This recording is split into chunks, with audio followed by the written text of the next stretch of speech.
My name is Bronson. I'm 18, and I'm in Wabash Valley. So, did you ever think you would find yourself in a maximum security adult prison? No. So tell us what that feels like to be 18 and be in a place like this. I feel like I made the wrong decision, and it's kind of, I don't know, it's kind of hard, but I made the wrong decision, and I gotta live with it now. And how long is your sentence? I have 15 to 7.5 years. And how long have you been here already? Since last May, so it's about 10 months. So you've been here for 10 months. Has anyone come to visit you? Do you get very many visits from the outside? Tell me about visitation. No, my people live too far away, so I don't really get visits that often. Is that hard? No, I get a call every week, and I get letters. So that helps. Yeah. So tell me about being roommates with Blade. How's that going? Tell me about Blade. Me and Blade, we're kind of like, he's like my brother, kind of. We met in CCU, that's in SEG. We get along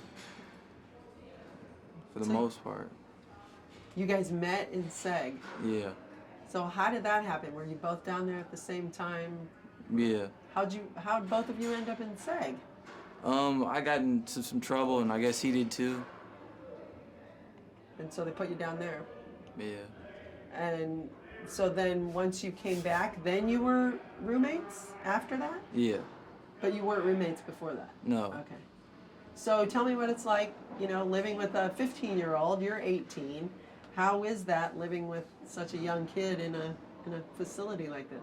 Sometimes, he is young and he does play a little bit, but we gotta respect each other's boundaries. So that's how I did it. So today, 2 new kids came onto the unit. I don't know if you knew that yet or not. And 2 of the other kids that had been here for a while left. What's it like for you watching guys leave while you're still here? Tell me about guys leaving the unit. Well, we're all eventually gonna go. It's something to accept. I'm gonna leave once I get my GED. And transfer out to another? Yeah. Probably a level 2, so I can be close to my family. Are you scared for that day when you get transferred to an adult facility? No, I'm pretty much gonna do the same thing I do here. Stay to myself. Try to stay out of trouble as much as I can. So it doesn't make you nervous to think about, at least in this unit, you're around other kids. Does it make you nervous to think about going, into a general population with all adults? No, I was in my county, was around adults, so it's pretty much the same thing just with adults. And what about when new kids come on the unit? What's that like? How are you gonna treat them? How do you feel about new guys coming in? And if you could just start by saying, like, when new guys come in. When new guys come in, I might try to help them out. Tell them you can sit here or something at a table, so they know they don't get in any say altercations with anybody's seat. People like to sit the same seat, but I'll probably try to help them out as much as I can. Because I would imagine when you first come into a place like this, it's kind of scary. Initially, you have to be kind of scared. Yeah, I was kind of nervous at first, but I kind of got used to it. Do you remember that van coming in the back gate and how you felt at that time?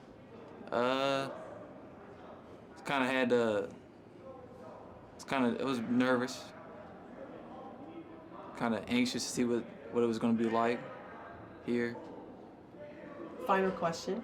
If we were to come see you in 5 years or 7 years, who's the Bronson we'd see at that time? I'd probably be the same one. I'd probably have more education. Hopefully I'll be out before 5 years if I get my time cuts. I'll be I know I changed. Before when I caught this case, I didn't think before I acted. Now I kind of do that. I think you had told me outside. I can't remember what exactly you came in for. I think it was robbery. Was it? It was robbery. Were you thinking at all at the time when you committed your robbery? What was going through your mind? I kind of got, someone came to me and asked me to do it with them, and I was young and dumb, and I said, yeah.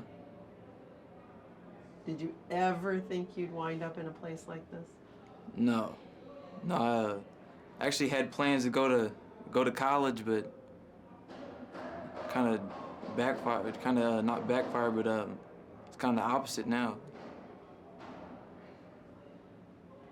Well, we wish you lots of luck. Okay.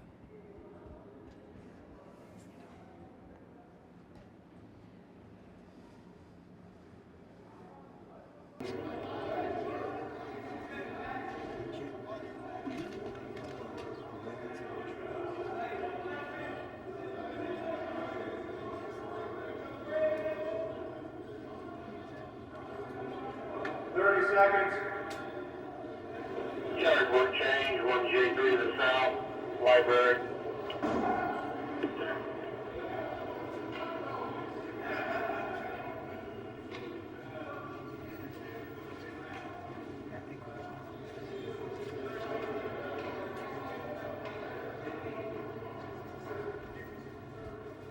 George, close, left wing fire door.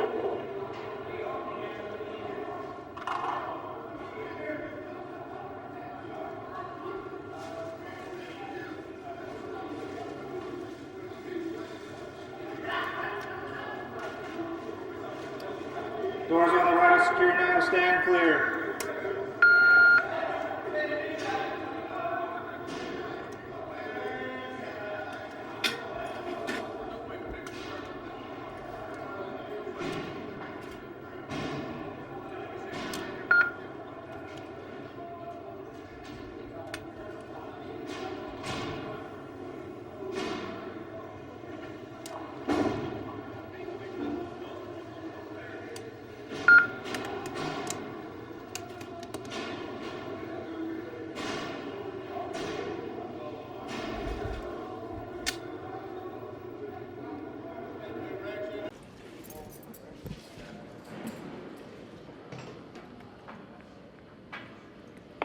David, control yard.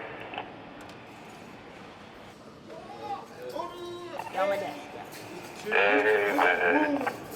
201. Work out every day, everything, you know, same old. Keep it hard dog. Feel me? RD, you know, hey, this my bunker. What up, camera? This my bunker. That's my bunker right there. You know, we just chilling. Same old. What's up, man? Let him over there. Art. You cool. That's it. I ran out. What's up? That's my bunky. Bunky, that's camera. Camera, this me. Same old. Is y'all gonna be here when we come out?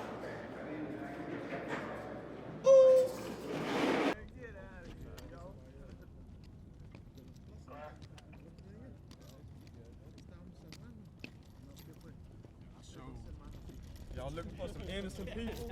We can put them on camera. We got them right here.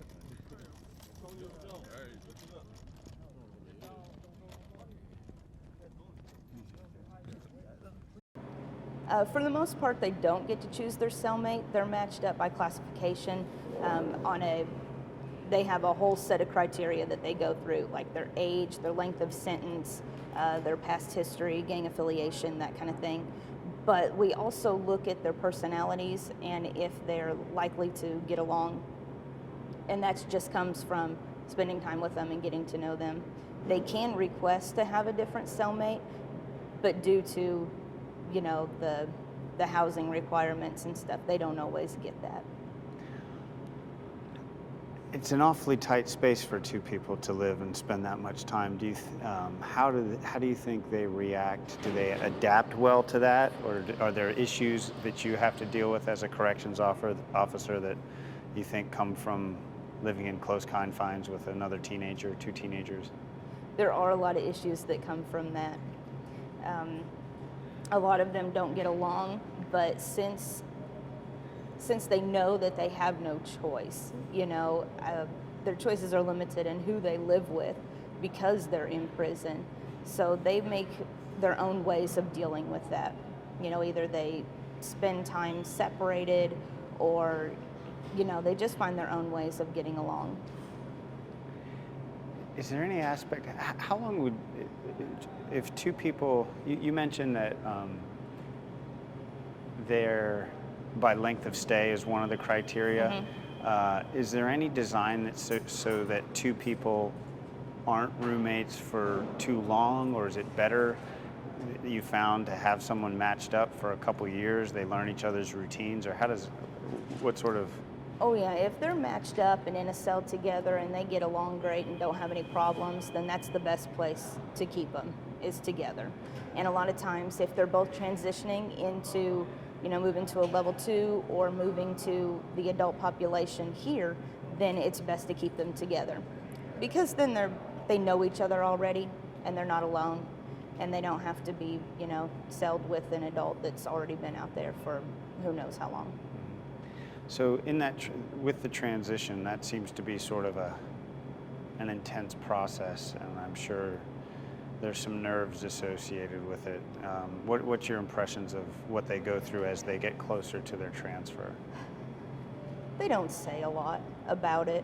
They don't tell me a lot about their feelings, of how it is to transition. But you can tell that some of them do get very nervous about it. And they all have a preference of where they want to go, and they don't always get that. But if there's a certain place that will be able to serve their needs better, like educationally or for a job, if they're going to a level 2 facility, the casework manager and classification always try to take that into account. Mm-hmm. Because in the end, we want them to be released and become productive citizens. One of the things I think that surprises a lot of people when they learn about this population is that this actually represents an environment with more structure and for a lot of these kids, more creature comforts than what they have on the outside.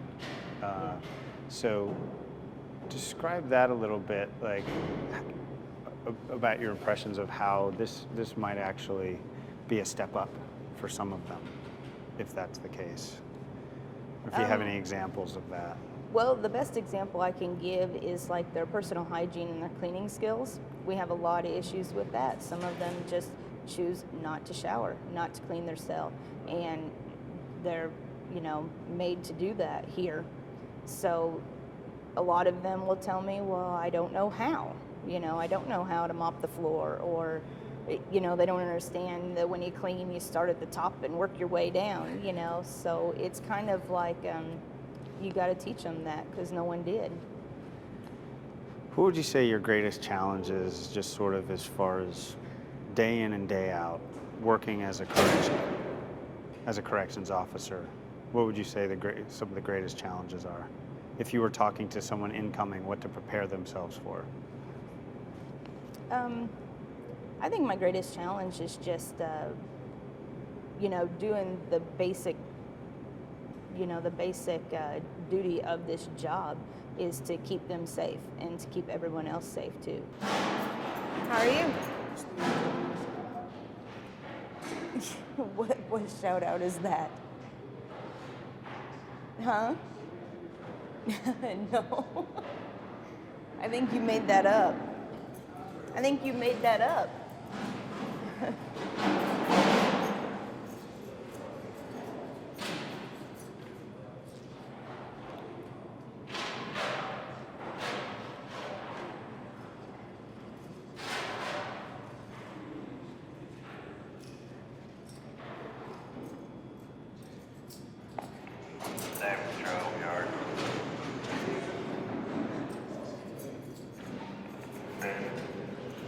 be dressed before you guys come out.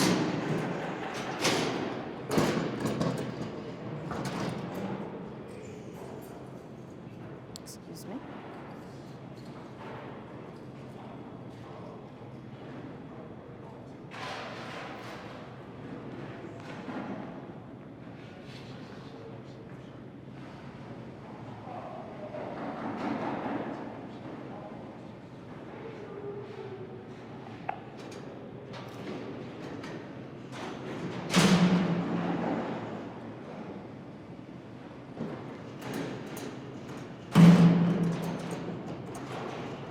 Thank you.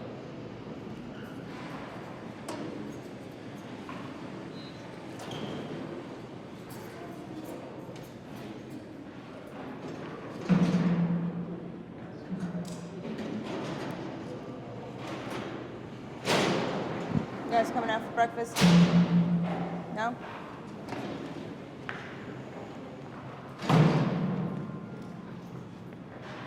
Wakey, wakey, you coming out?